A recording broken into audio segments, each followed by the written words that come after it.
धरती का अंत कहाँ पर है?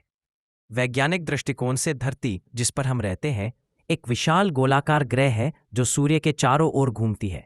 कई लोग सोचते हैं कि धरती का अंत कहाँ है। क्या इसका कोई किनारा या सीमा होती है? विज्ञान के अनुसार धरती का कोई भौतिक अंत नहीं है, क्योंकि यह एक गोलाकार स्फेरिकल ग्रह है। इसका अर्थ है कि अगर आप धरती पर किसी दिशा में चलते रहेंगे तो अंततः आप वहीं वापस आ जाएंगे जहां से आपने शुरुआत की थी।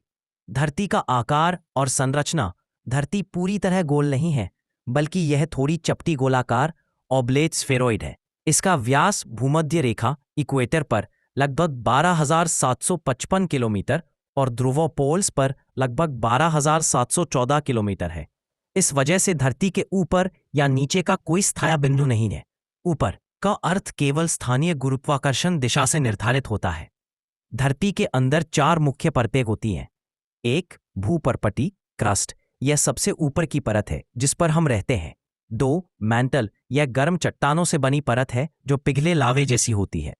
बाहरी कोर आउटर कोर, यह द्रव धातु से बनी होती है। 4. भीतरी कोर इनर कोर, यह ठोस लोहे और निकल से बनी होती है। धरती की सीमाएं कहाँ तक है?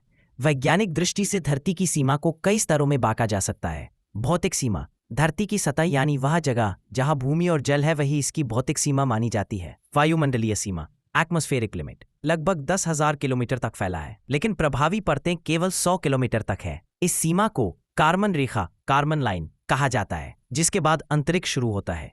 गुरुत्वाकर्षण सीमा, धरती का गुरुत्वाकर्षण बल लगभग 15 लाख किलोमीटर तक प्रभाव डालता है, जिसके बाद सूर्य का प्रभाव प्रमुख हो जाता है। धरती का अंत कब और कैसे होगा? वैज्ञानिकों के अनुसार धरती का भौतिक अंत अभी से लगभग 5 अरब साल बाद हो सकता है, जब सूर्य एक लाल दानव रेड जायंट तारा बन जाएगा। उस समय सूर्य इतना फैल जाएगा कि वह धरती को जला देगा या अपनी परिक्रमा में समा लेगा।